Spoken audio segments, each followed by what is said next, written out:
यशोमती मैया के नंद लाला। मैंने आप सबको एक बहुत आवश्यक सूचना देने के लिए बुलाओ है यहाँ। आज मैं कान्हा के पीछे पीछे वन गई थी।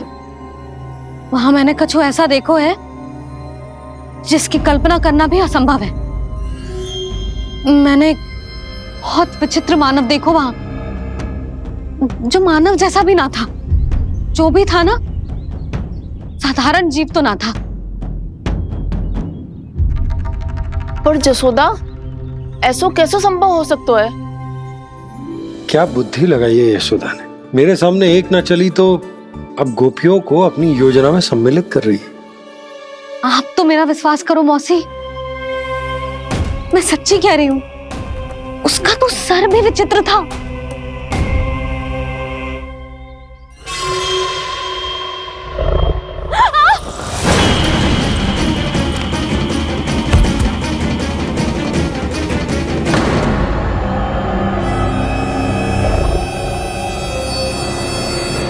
मैं असुर ना हूं रानी भाभी, मैं तो बंसी हूं। बंसी, तू यहाँ क्या कर रहा है? रानी भाभी, कान्हा ने ये पोटली और मटकी देके भेजो है ताकि आपको पता चल जाए कि उन लोगों ने भोजन कर लिया है और वो सब सुरक्षित भी है। तू उन्हें अकेला छोड़ के यहाँ आ गया है और ये भी कह रहे हो कि वो सुरक्षित है।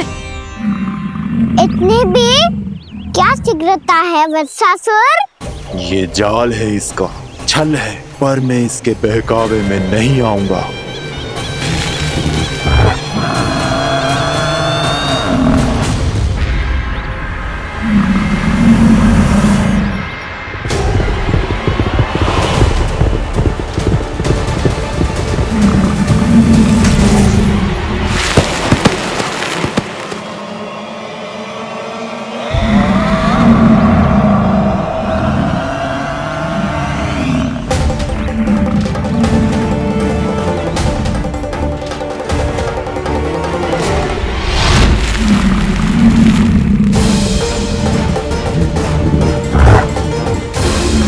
कब तक बच पाएगा तू? और स्वयं बच भी गया तो इन बालकों के प्राणों की रक्षा कैसे करेगा? यदि तू अपनी हार स्वीकार नहीं करेगा तो इन सबको अपने पांव के नीचे कुचल दूंगा मैं।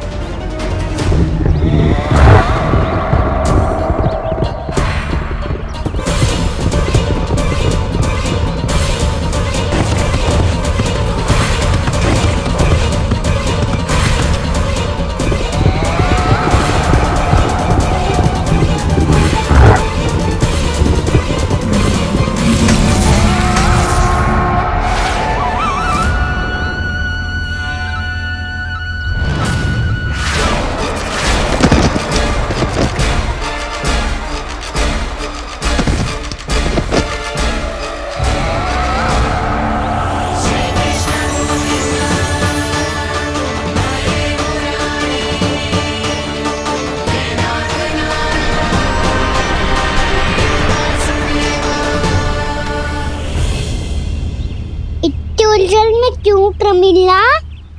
रामीला, पर मैं तो वत्सासुर हूँ। अब हो, पर वत्स से पहले तो परिमीला थे, माँ भली असुर। तो फिर मैं वत्सासुर कैसे बना प्रभु? एक बार तुम माँ ऋषि वशिष्ठ के आश्रम गए थे। यक्षो, गंधर्वों और देवताओं तक को पराजित करके जिसने अपने अधीन कर लिया, वो मुरुपुत्र प्रमिलासुर आपके द्वार पर खड़ा है। महर्षि वशिष्ठ स्वागत नहीं करेंगे? द्वार पर खड़ा व्यक्ति देवता या असुर नहीं होता है प्रमिला, वो तो बस एक अतिथि होता है और अतिथियों का स्वागत करना हमारी परंपरा है। आओ। पर वो नहीं जानते थे, अभिमान तुम्हारे विवेक को निकल चुका था। आपने हमारा स्वागत तो कर लिया महर्षि, परंतु यहाँ तो हमारे बैठने के लिए उचित स्थान तक नहीं है। हे माता नंदिनी, असुर राज के लिए आसन की व्यवस्था कीजिए।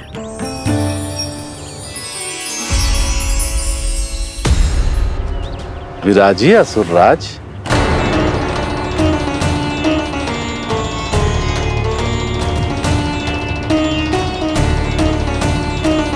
अब जब आपने मुझे बैठने के लिए कहा ही है तो भोजन की व्यवस्था तो होनी ही चाहिए। अतिथि तो ईश्वर स्वरूप होते हैं प्रमिला, और उनकी इच्छा पूरी करना हमारा कर्तव्य है। हे माता नंदिनी, मेरी विनती स्वीकार करें।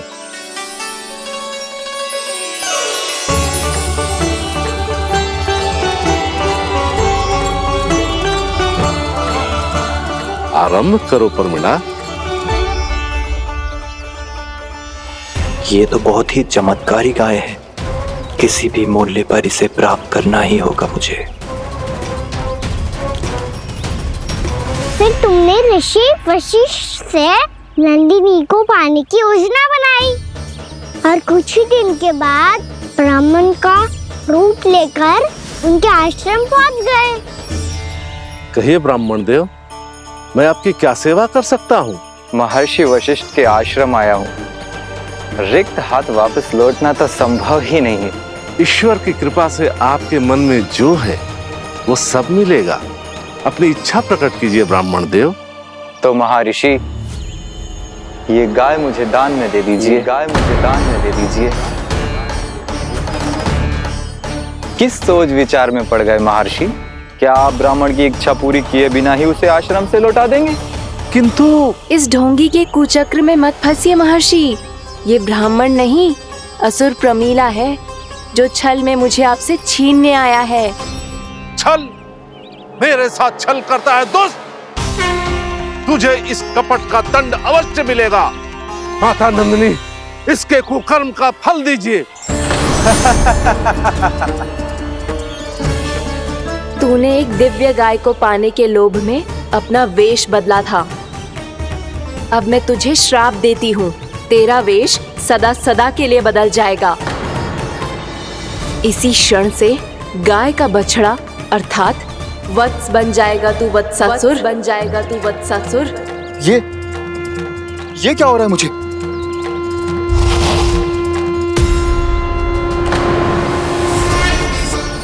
मेरा स्वरूप? हाँ। मुझे क्षमा करें मां नंदिनी, अपना श्राप वापस ले लीजिए। महर्षि, मेरी रक्षा करें। महानंदिनी, मुझे क्षमा कर दीजिए। भूल हो जाने के बाद उसे सुधारने का एक अवसर तो सभी को मिलना चाहिए माँ। इसे क्षमा कर दीजिए माँ, इसे अपनी भूल का पश्चाताप है। आपसे अधिक और कौन जानता है महर्षि, दिया हुआ श्राप वापस नहीं लिया जा सकता।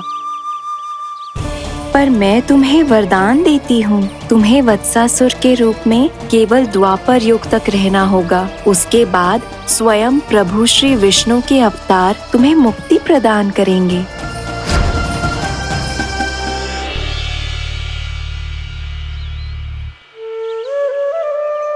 मुझ जैसे मूर्ख अभिमानी दुष्ट को भी आपने मुक्ति प्रदान की प्रभु। जब भी किसी को अपनी भूल का आभास होता है, वो उसी क्षण क्षमा पाने की योग्य बन जाता है। और जिसने वर्षों तक पश्चाताप भी किया हो, उसके लिए तो मुक्ति का मार्ग भी सहज खुल जाता है।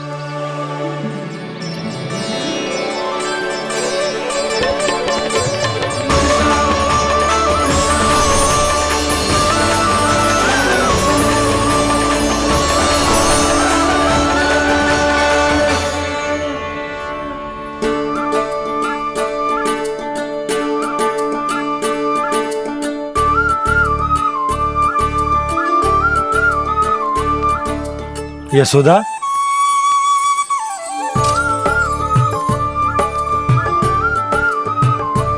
यशोदा, कुम्हार के यहाँ से दीपक ले आया हूं। हर बार की भांति इस बार भी पूरा गांव दीपों से जगमगा उठे हो। वृंदावन में जे हमारी पहली दीपावली है और जे हम बड़ी धूमधाम से मनाएंगे। रानी भाभी, तोरण के रूप में जे टांग दो द्वार पे। हाँ, टांग दे। अरे ठहरो बंसी, जे तोरण थोड़ी ना है। तोरण तो आम के पत्तों और गेंदे के फूल का बनता है। जे किसने कही तुझे ऐसे टांगने के लिए? तोरण क्यों टांगते हैं पता है? हे नारायण, तोरण इसलिए टांगते हैं ताकि बुराई और नकारात्मकता को हम द्वार के बाहर ही रोक दें और भीतर उन शक्तियों को आमंत्रित करें जो ऊर्जा, उत्साह और दिव्यता से भरी हो, जैसे मैया लक्ष्मी। रानी भाभी, ये बात समझ में ना आई कि तोरण में केवल आम के पत्तों और गेंदे के फूलों को ही क्यों लगाया जाता है? वो इसलिए बंसी, क्योंकि आम के पत्ते घर के भीतर की दूषित वायु को खींचकर बाहर निकाल देते हैं और किसी भी प्रकार की नकारात्मक ऊर्जा को उसका हरा रंग घर के भीतर प्रवेश ना करने देते और आंखों को शांति और सुखद अनुभव कराते है, वो बात अलग। इसी प्रकार से गेंदे के फूल भी किसी भी प्रकार की नकारात्मक ऊर्जा को घर के भीतर प्रवेश ना करने देते और उनकी गंध से कीड़े मकोड़े भी घर से दूर ही रहते। समझ में आई बात? जी समझ गए हो। हाँ तो समझ गए हो तो जा ना, शीघ्र आम के पत्ते लेके आ जा। जी।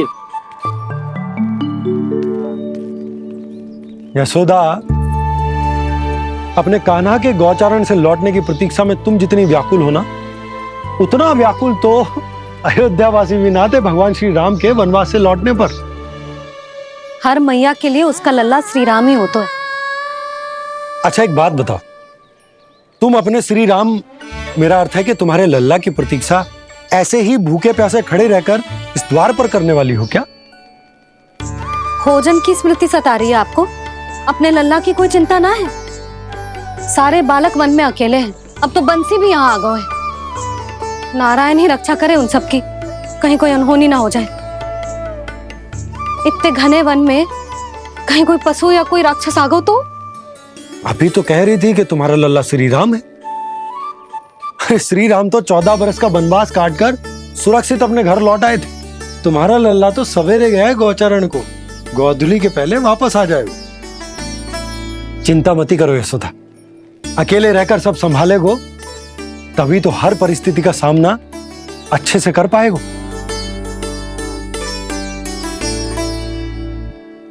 कान्हा,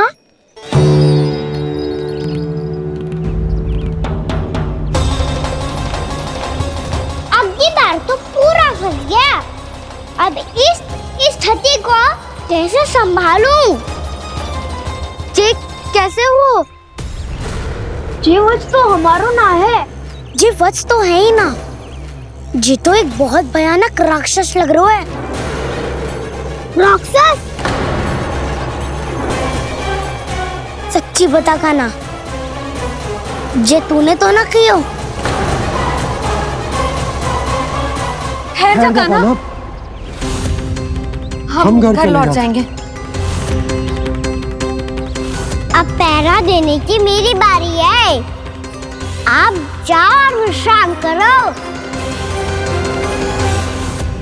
वन में आने से लेकर अब तक जो भी हुआ है सब तुम्हारी योजना का ही भाग है और अब ये भी तुमने ही किया है ना कान्हा? मुझे आप नहीं पहचानोगे तो और कौन पहचानेगा दाऊ? पर अब समझ ही गए हो तो बस देखते ही मत रहो, सहीठा भी करो। स्मरण करो क्या है मेरा सत्य। स्मरण करो? मैं कौन? बोल कान्हा, सत्य बता। तू नहीं करो अजय? इतना बड़ा वत्स, बल्कि वत्स भी नहीं, इतना बड़ा राक्षस और इतना छोटा सा कान्हा। उज्जवल अपने बड़बोलेपन में कुछ भी बोलने लगते हो तुम। भला कान्हा में इतनी शक्ति कहाँ जो इतने बड़े राक्षस की ये दशा कर पाए? तो फिर ये किसने करो जे? ये कार्य तो बस श्री नारायण ही कर सकते हैं, है ना कान्हा? इतनी क्षमता तो उन्हीं में हो सकती है। पर सखाओ, इसके बारे में गांव में किसी को पता ना चलना चाहिए। क्यों? क्योंकि यदि हमारे माँ को पता चल गया कि यहाँ कुछ ऐसा हुआ है तो फिर कल से हम में से कोई भी यहाँ ना आ पाएगा। तो फिर गाँव में ही खेलना छुपन छुपाई। उन सबका तो केवल वन आना बंद होगा। पर मेरी मैया तो मुझे घर से बाहर निकलने ही ना देगी। नाना, हम किसी को कछु ना बोलेंगे, है ना सखाओ? हाँ। क्या होगा हो सकता? तो हाँ क्यों ना कह रहा है? क्योंकि हम यदि वन में आते ही रहे और ऐसे ही भयानक राक्षस या पशु ने हम पर फिर से आक्रमण कर दिया तो कान्हा है ना, मेरे कहने का अर्थ है कि श्री नारायण है ना, जैसे उन्होंने आज हमारे प्राणों की रक्षा की, भविष्य में भी वही करेंगे। तो चलो और सारे के सारे खाद होली का समय हो गया है, वापस चलना चाहिए। मना तो कर दिया है, पर ये सब मानेंगे यदि इनमें से किसी ने भी भैया के सामने मेरा भेद खोल दिया तो?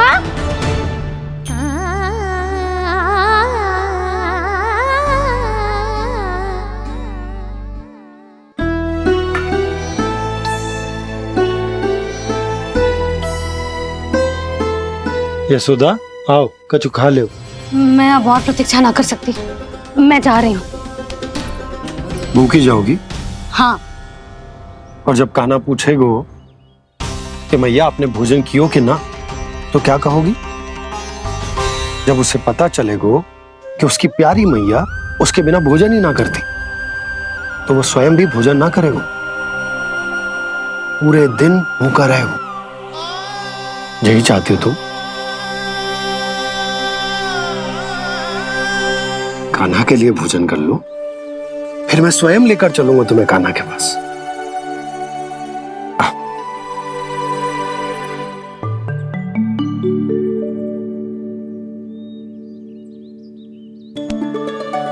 आपने कान्हा का नाम लियो है, इसीलिए खा रही हूँ।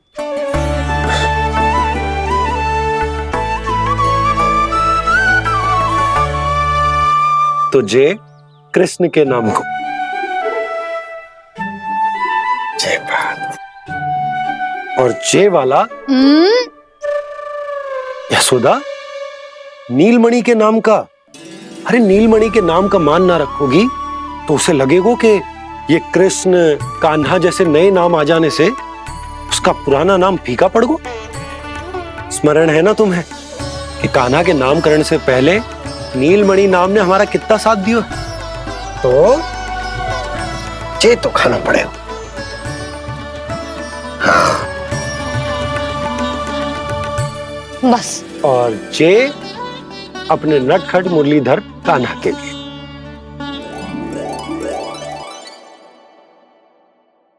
अल्लाह का नाम ले लेके आपने पूरा भोजन करा दियो। अब चलो, ले चलो मुझे उसके पास। आपने कही थी ना? हाँ यशोदा, ये लो।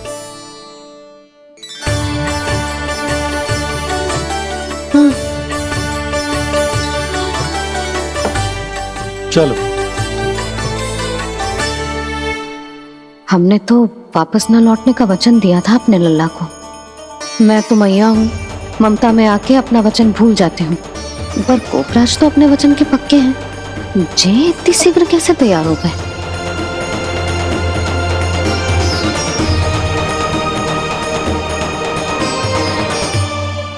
मरण है ना, आज जो हुआ है उसके बारे में कोई एक शब्द भी ना बोलेगा, समझ गए? हम तो समझ गए कान्हा, और हम बताएंगे भी ना। पर इसकी मृत्यु देखकर क्या करें? यदि किसी गांव वाले ने देख लिया तो हमें तो बताने की आवश्यकता ही ना पड़ेगा। चिंता मत करो, श्री नारायण सब संभाल लेंगे। ये जहाँ से आया है वही पहुँचा देंगे इसे। वाह दाऊ, क्या सुझाव दिया है आपने?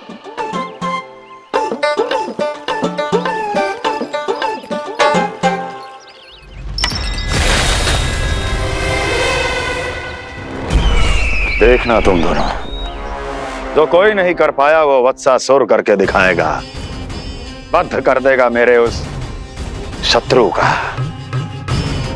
विष्णु अवतार।